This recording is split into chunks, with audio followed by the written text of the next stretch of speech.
हम अभी रीता न्यूज कार्यालय में है और रीता न्यूज कार्यालय में भारतीय जनता पार्टी के कर्मठ कहा जाए, ईमानदार कहा जाए और समर्पित भारतीय जनता पार्टी के कार्यकर्ता कहा जाए, देवचंद्र झा इनका नाम है।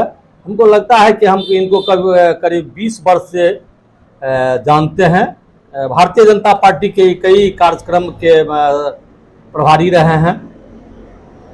हमारी इनकी जो बातचीत हो रही थी अभी, कुछ बात ऐसा निकला जो कहे कि चलिए हमारे स्टूडियो रूम में हम लोग कुछ बात करते हैं। रीता न्यूज से मोहन झा। भारतीय जनता पार्टी के देवचंद्र जी आप क्या हैं?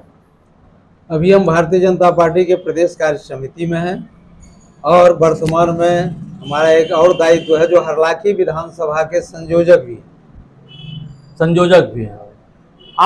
हमने आपसे प्रश्न पूछा था कि आप जब भारतीय जनता पार्टी में आए, आपका निष्ठावान पार्टी है। हम बेनीपट्टी विधानसभा की बात करना चाहते हैं। बेनीपट्टी विधानसभा का जो 12 वर्ष, यानी आपने कहा कि एक युग, यानी 12 वर्ष हम लेते हैं पीछे। 12 वर्ष की जो स्थिति थी, जहां विकास रुका हुआ था, यानी विकास का जो बाउंड्री लगा हुआ था, वो विकास बढ़ा है कि नहीं? देखिए, 12 वर्ष पहले जो स्थिति था, समाज की जो जागरूकता थी, प्रशासनिक और आपके मीडिया सभी के सहयोग से काम चलता था। अब जैसे लगता है जो एक पक्षीय, जो जहां जिस लाइन में है वो अपने एक पक्षीय सोच चल रहा है। सामाजिक व्यवस्था पर विराम लग चुका है। अच्छा। और अभी जो पहले की रूपरेखा थी, जिससे बेनीपट्टी विधानसभा खास करके जैसे लगता है जो कहीं से किसी लगाव में सामाजिक दृष्टिकोण हो, विकास के दृष्टिकोण हो या सरकार की प्रशासनिक व्यवस्था के दृष्टिकोण हो, बेनीपट्टी जहां मधुबनी जिला के श्रेष्ठ पृष्ठभूमि का काम करता था, मार्गदर्शन का काम किया करता था, बेनीपट्टी मधुबनी जिला में अग्रोत्तर दृष्टिकोण से काम करता था। आज लगता है जो बेनीपट्टी कहीं किसी भी दिशा में अग्रणी भूमिका में नहीं है, एक शून्य की दिशा में बेनीपट्टी चल रहा है। एक चीज हमको आपको बताइए, 15 वर्ष मान लेते हैं हम, या 15 वर्ष नहीं 12 वर्ष पर हम लोग बहस करते हैं। 12 वर्ष में कुछ दिनों के लिए भारतीय जनता पार्टी के विधायक रहे, उसके बाद वो हार गए तो कांग्रेस का विधायक बने, और बीच में फिर अब उसके बाद भारतीय जनता पार्टी का विधायक बेनीपट्टी में है। तो क्या भारतीय जनता पार्टी के क्षण और कांग्रेस के क्षण में कोई अंतर नहीं है? देखिए, जहां तक ये सवाल है, कांग्रेस और भारतीय जनता पार्टी के क्षण में अंतर तो है, लेकिन बहुत अत्यधिक अंतर दिखाई इसलिए नहीं पड़ा कि यहाँ का विभिन्न दृष्टिकोण, पहले भी हम बोले हैं, जो विभिन्न दृष्टिकोण में भी सामाजिक संतुलन थोड़ा स्थायी पड़ चुका है। अस्थायी नहीं, पूर्ण विराम ही हो चुका है। कारण और जो भी रहा हो, लेकिन हम लोगों को ये कारण लगा जो ये विचारधारा का ही विराम लग चुका है। और आपने जो सवाल किए हैं, ये सर्वांगीण विकास की दृष्टिकोण से बेनीपट्टी स्तब्ध हो चुका है। इस पर अत्यधिक हम लोग तो नहीं बोल पाएंगे, और पार्टी के पार्टी के सदस्य। लेकिन एक बात हम कहते हैं कि उसमें मेरा एक कहना है सर, सुन लिया जाए। जो यहाँ बेनीपट्टी में हम लोगों की जो सरकार बनी बिहार में, ये हम प्रदेश कार्य समिति में भी थे और विभिन्न रूप में विभिन्न जिला में हम विस्तारक के रूप में उस पीरियड में काम किए। प्रदेश के बैठक में भी चर्चा होता था, और हमारे इस गठबंधन की सरकार में जो भी एमएलए थे या एमपी थे, उनका कहीं बिहार में नहीं चलता था। नीतीश कुमार को मजबूरी में समर्थन मिलता था, जो दूसरे पक्ष में हमारे लालू जी आ जाएंगे, और हुआ वही। अंदर से जो ये गठबंधन था वो ये समकक्ष गठबंधन नहीं था, ये गठबंधन एक हम लोग बेनीपट्टी पर बात करते हैं। हाँ, कि बेनीपट्टी में ये विकास का कोई ऐसा गना दीजिए जो हमारे कोई ऐसा विकास हुआ हो, क्योंकि आप भी नौजवान हैं, हम भी नौजवान हैं। 10 वर्ष में कोई ऐसा विकास हुआ हो जिससे समाज को कुछ लाभ मिला हो, ऐसा है कोई? देखिए, गिनाया जा सके जी।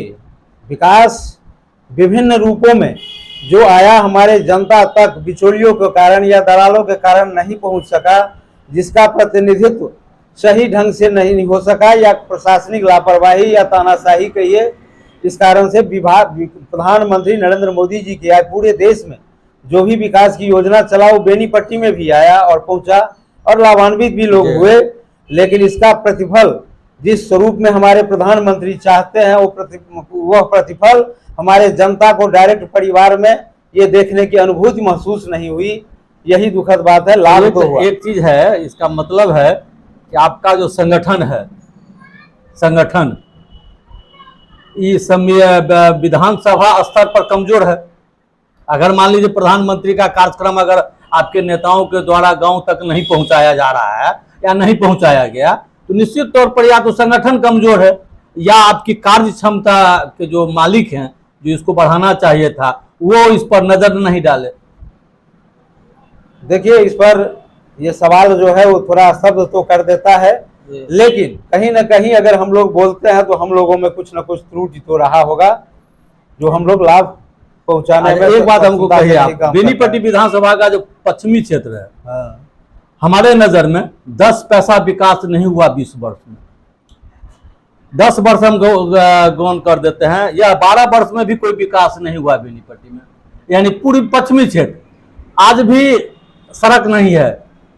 आप जाइएगा तो लगेगा कि हम किसी वज्र देहात, यानी 21वीं शताब्दी नहीं कहेंगे उसको, 18वीं शताब्दी में हम लोग प्रवेश है।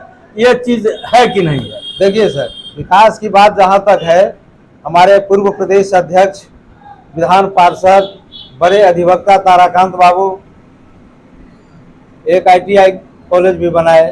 तो ITI कॉलेज है लेकिन रास्ता है ही नहीं। तो लालू यादव के सरकार में बसैठ से पूरब मकिया के नजदीक जो पूरा ध्वस्त था 87 के बाढ़ में, वो भी विकास हुआ।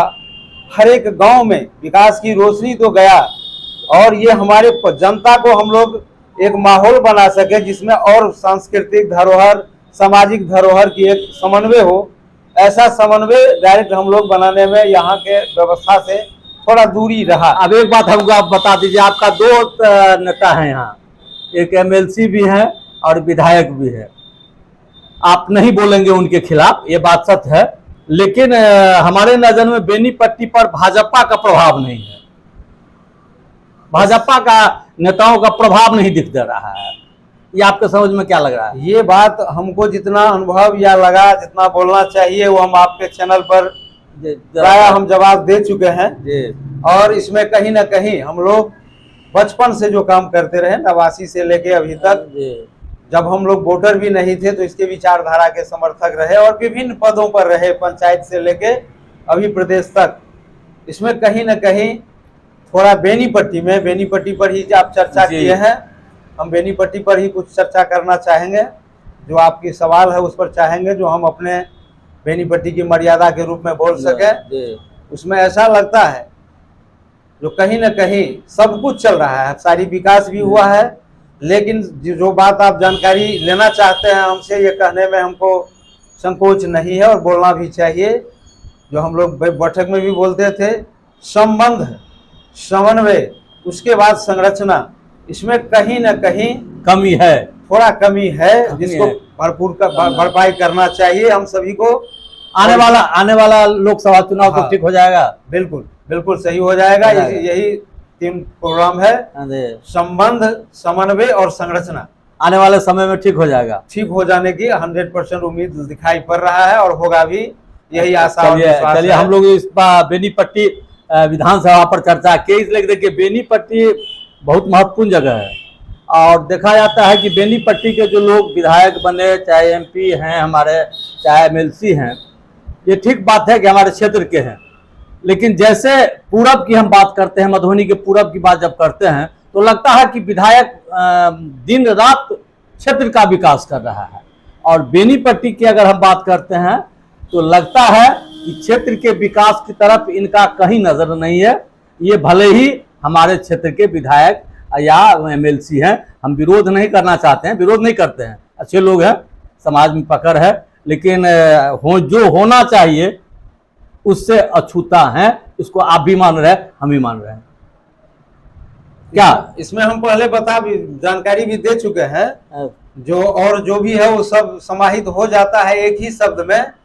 जो आज़ादी के इतिहास से लेके आज से 10 वर्ष पहले तक मधुबनी जिला में प्रशासनिक हो, राजनीतिक हो, बेनी सामाजिक पट्टी हो, का नाम होता था। मार्गदर्शक का काम बेनीपट्टी के मार्गदर्शन से चलता था मधुबनी जिला, जी जिसमें आज कहीं न कहीं ये लगता है जो हम लोग सामान्य रूप में चल चलिए, हम लोग इस पर आने वाला समय में बात करेंगे कि हम लोग जो चर्चा किए इससे हो सकता है कुछ लोगों को कष्ट हो, लेकिन वास्तविकता है बेनीपट्टी आज भी विकास से अछूता है, इसलिए कि वो व्यक्ति जिसको नजर डालना चाहिए था वो वास्तविकता नजर डाल नहीं रहे हैं। यानी ये कह सकते हैं कि गाड़ी से उतरते नहीं है, गाड़ी पर चढ़े ही सलाम भेरी लोगों को करते हैं, ऐसा कहा जाता है, हम नहीं कहते हैं।